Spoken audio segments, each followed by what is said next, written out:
Ang hirap niyang ipagtanggol, mga kapatid. Nahihirapan ako ipagtanggol. Ay, nako. Ay, nako, Bonggit. Ang hirap mo ipagtanggol.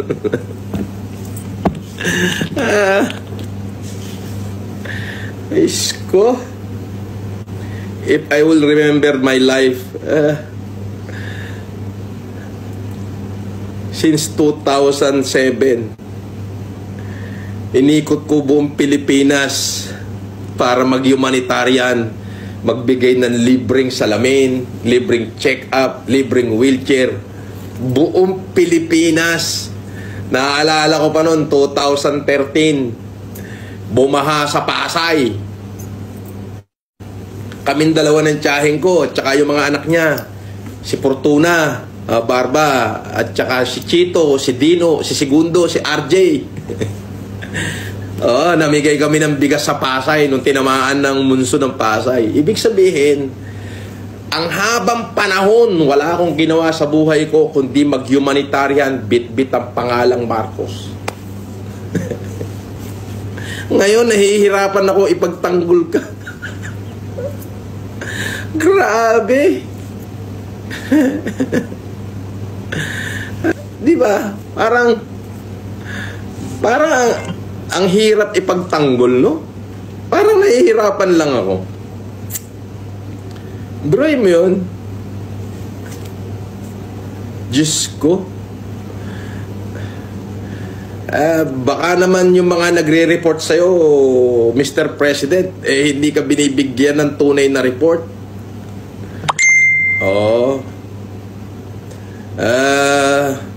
Kagalang-galang na Pangulo, yung pumasok sa KOJC, actually, hindi usapin dito yung false prophet. Sabihin na natin na si Kibuloy ay false prophet. Yes. Hindi yun ang usapin eh. Ang pinag-uusapan dito sa kagalang-galang na Pangulo is yung statement mo na walang baril yung kapulisan. Abay, nung nakita ko yung mga video, naka-full battle gear ho eh. Kulang na lang may dalang basuka. Kulang na lang may dalang basuka. Yung sinabi nyong walang dalang tear gas. Aba, ay ano ho yung usok na napakakapal at talagang sumisirit. Yun ba ho ay ulap o pugs? Sabi ni Tess Epelem, wag mo na angkinin yung apelyido na yan kasi dahil di ka tayo lang yan.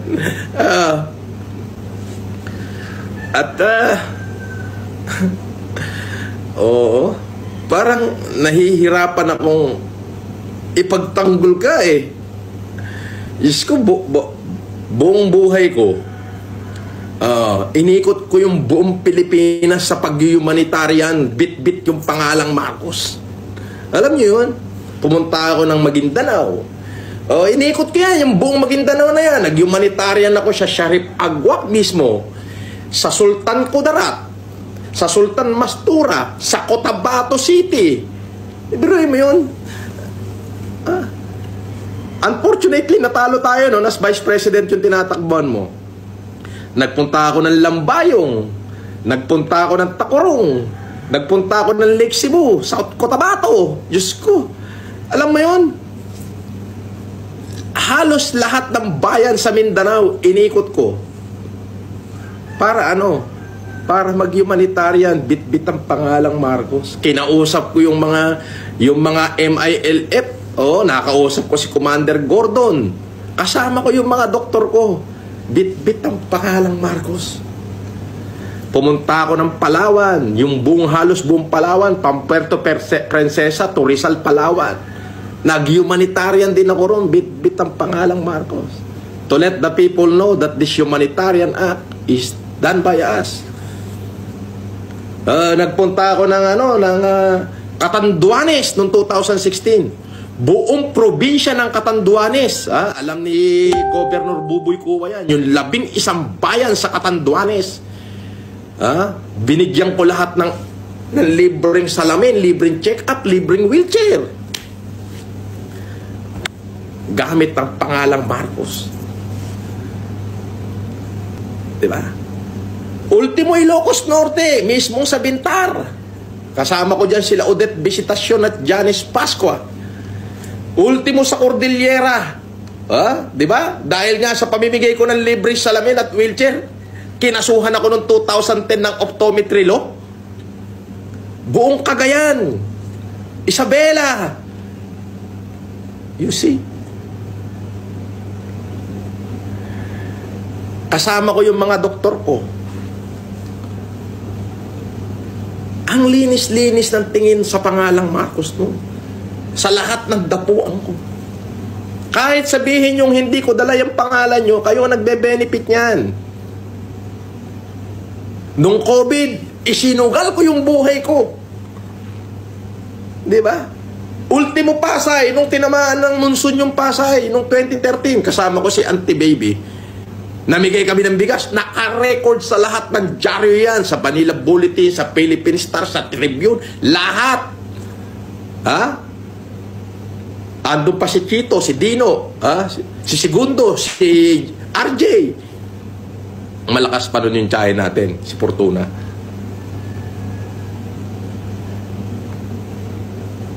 Tapos, ngayon parang ang hirap mong ipagtanggol, Mr. President. Ako'y naniniwala na iba ang report, ang nire-report sa'yo, maaari, dahil sa sobrang busy mo at masyadong malaki ang Pilipinas, ay hindi mo na nakikita yung mga actual footage ng mga pangyayari.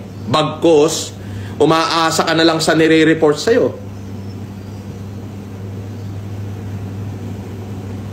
Diba?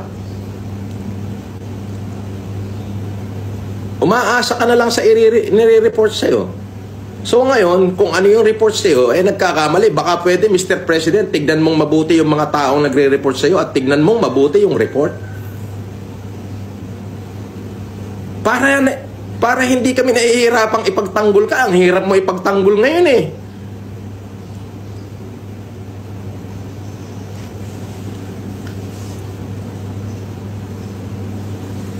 So I decided not to run this election. No? Hindi na ako tatakbo.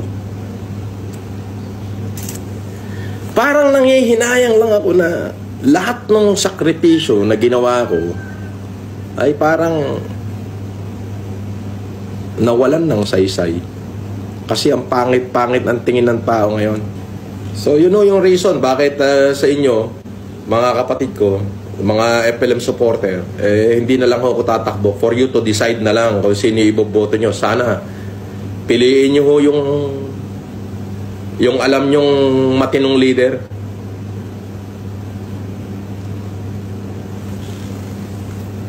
Mr. President, the people is waiting for you.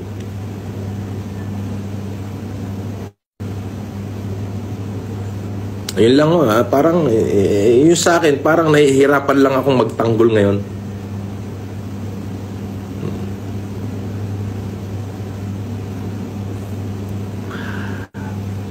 Di po ba? Ay, biruin nyo yan, from 2007, buong Pilipinas, nilibot ko. Inuna ko yung Cavite, Laguna, yan ang inuna namin eh. Calabarzon muna eh, nag-humanitarian. Pagtungtong ng 2009, umakyat ako ng Cordillera. Kota, nagkakaso-kaso ko ron. Kinasuhan ako ng mga optometrist doon. Ng Integrated Association of Philippine Optometry, IPAO. Bakit? Dahil sa pagbibigay ko ng libreng salamin sa mga tao. Oo. And then, nung sa Maynila na kami naman, nagkaroon ng typhoon, malakas na monsoon sa Pasay.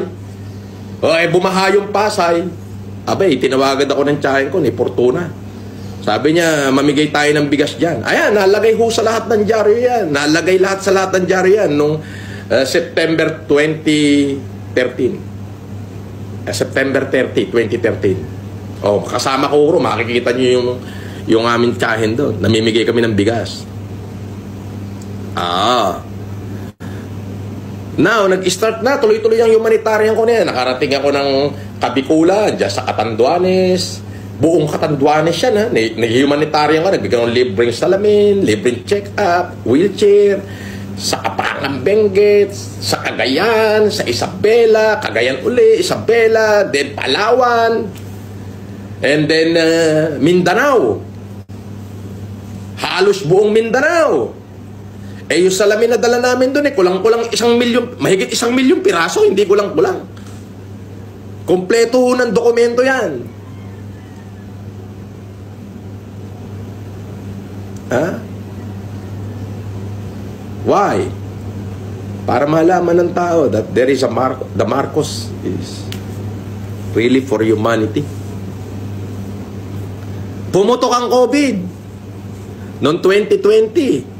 Isinakripisyo ko lahat ng kayamanan ko. Ha? Anong bit-bit kong pangalan? Marcos. Sa totoo lang nung March 14, ito totoo to. March 14, 2020, nung 15 yung lockdown.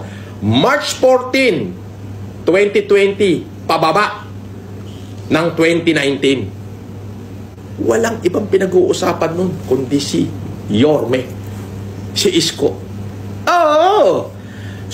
Diyos ko, alam natin lahat na ang pangalan ni Yorme nun talaga naman boom! Yun na yun. Walang ibang usapin kundi Yorme.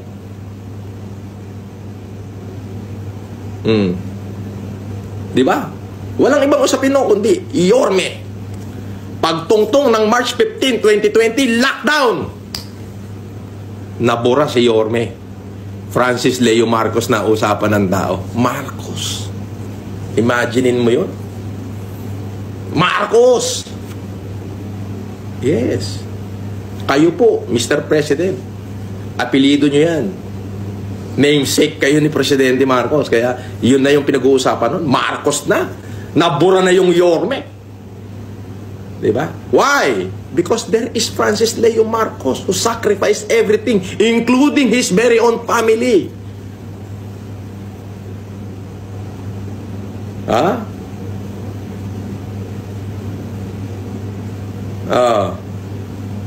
Diba? Including his very own, including my own wife, sinakripisyo ko. Sino na kinabang? Ako ba? Hindi po. Kayo. Bakit? Apelido nyo yung apelido ko eh. Ganon ko kayo yung pinaglalaban.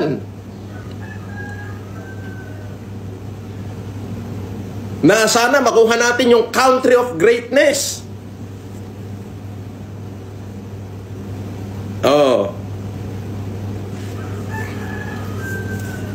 Ngayon parang nahihirapan ako ipaglabang kayo.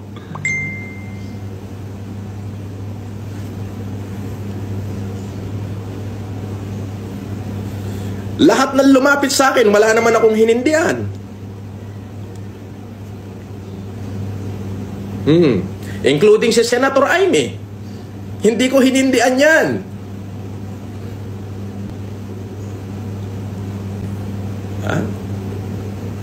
Tapos nung nakulong ako dahil sa pagtulong ko, parang napakasama ko. Di ho ba?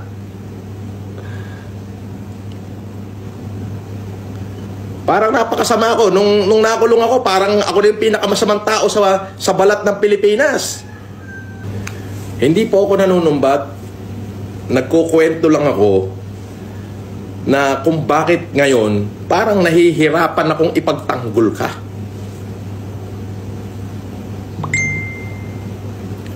Siguro pakitignan nyo yung mga report sa inyo. Dapat merong second opinion na tama ba itong nireport sa'yo? Kasi nagmumukha po kayong nakakahiya sa mata ng publiko dahil iba ho yung kaganapan sa binibigkas nyo, Mr. President.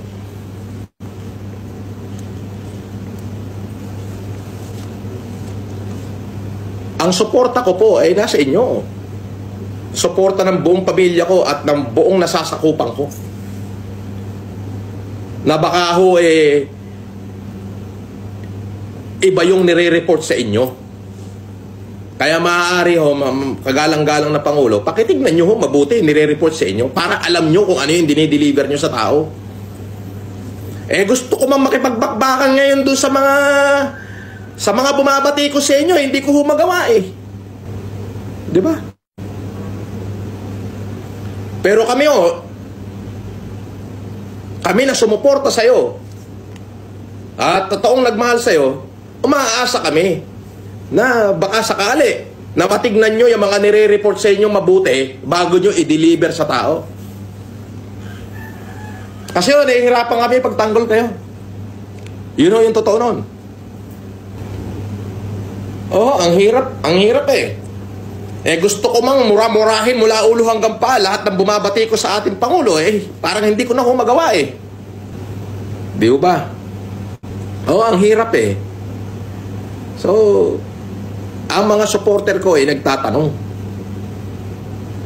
na, boss, yan, lahat ng FLM family,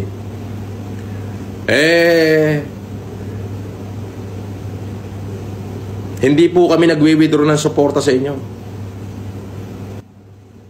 Sinusuportahan ho namin kayo kasi binoto namin kayo.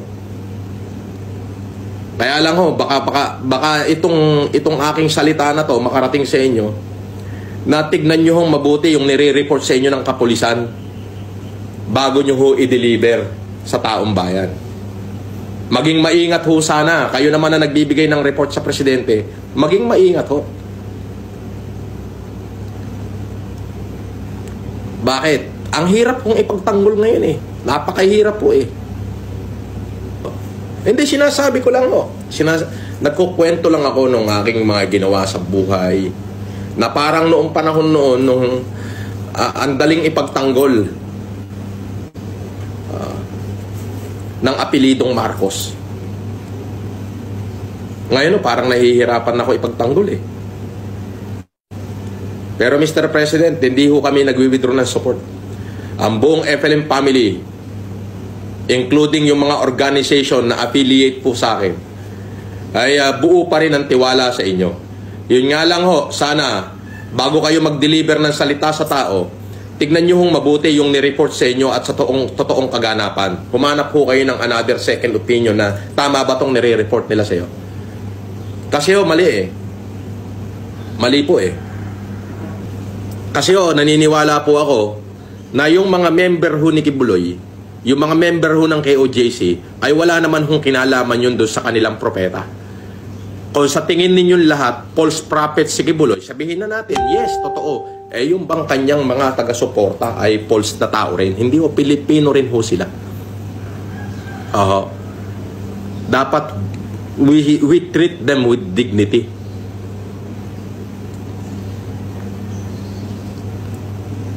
We treat them with dignity.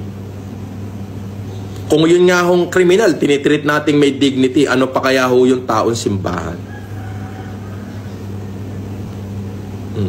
Ay, yung statement niya, pag lagi ako pinanunood ko, dahil nandito lang ako nakahiga ng 2 araw, abay, wala daw baril, kahit isang pulis, kahit isang baril, wala. Ay, Diyos ko po. Kagalang-galang na Pangulo, lahat ng pulis na pumasok, lahat sila, yung 2,000 may baril. Kulang na lang, may dalang basuka. Meron pang pulis, inisprayan ng pepper spray yung babae.